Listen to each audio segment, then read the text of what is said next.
हाँ जी, राम राम जी, क्या हाल-चाल आपके? उम्मीद करता हूँ आप और आपका परिवार ठीक-ठाक होगा।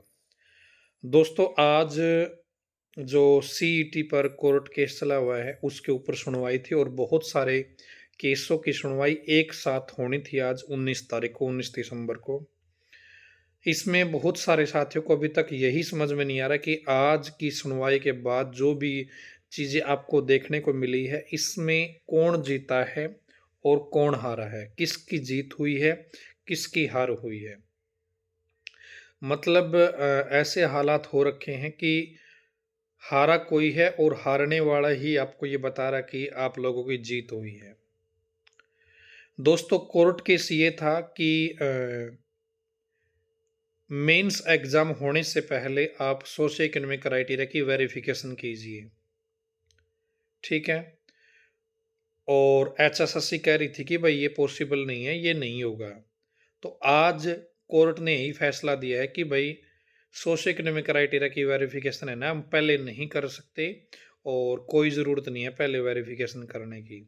यानी कि ये गेम एचएसएससी के पाले में गया है इस पॉइंट के ऊपर।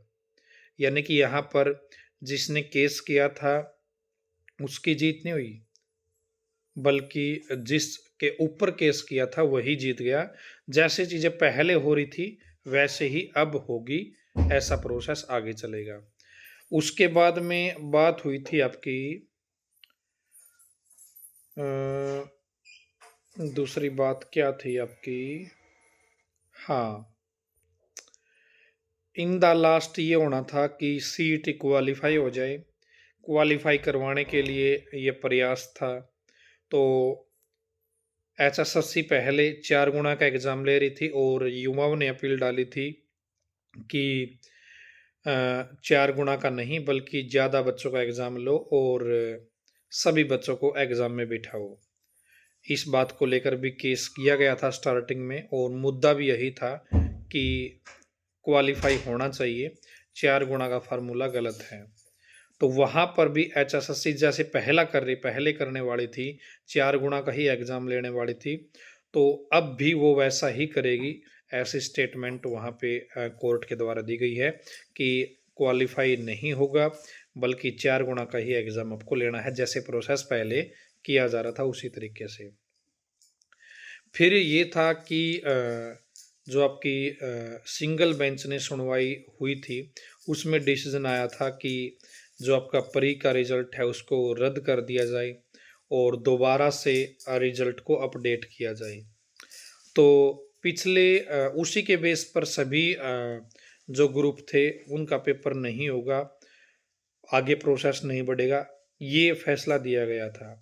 तो आज वो रिज़ल्ट रद्द जो होना था वो स्टेटमेंट भी शायद अब कहीं न कहीं खरी नहीं उतर रही है, बल्कि जो आपके अन्य ग्रुप के एग्ज़ाम थे, उनको करवाने की परमिशन दे दी गई है। 61 के 61 ग्रुपों का एग्ज़ाम अब होगा।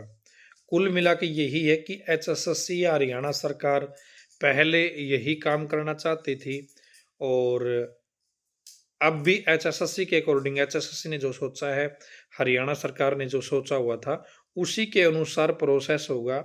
यानी कि कुल मिला के आज एचएसएससी की जीत हुई है, हरियाणा सरकार की जीत हुई है।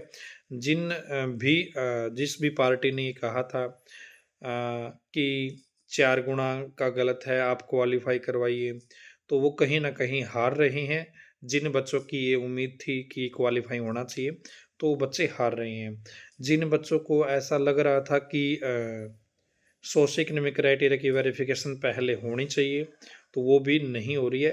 उस पॉइंट पे भी कहीं न कहीं ये पार्टी हार रही है, केस करने वाली।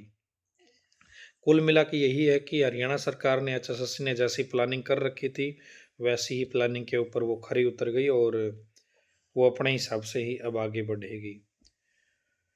बाकी यहाँ पे युवाओं का टाइम ज़रूर ख़राब हुआ है, इतना टाइम क्योंकि एचएसएससी या हरियाणा सरकार पहले भी पेपर ले सकती थी यदि कोर्ट केस ना होते, तो शायद कुछ ना कुछ चीज़ें आगे बढ़ गई होती अब तक।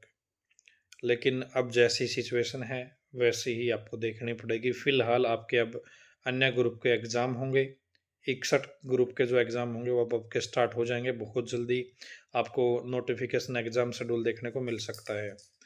ठीक है, तो ये अपडेट थी। अब आप शायद समझ गए होंगे कि वास्तव में जीता कौन है और हारा कौन है, क्योंकि हारने वाले ही आपको बता रहे हैं कि आप लोगों की जीत हुई है।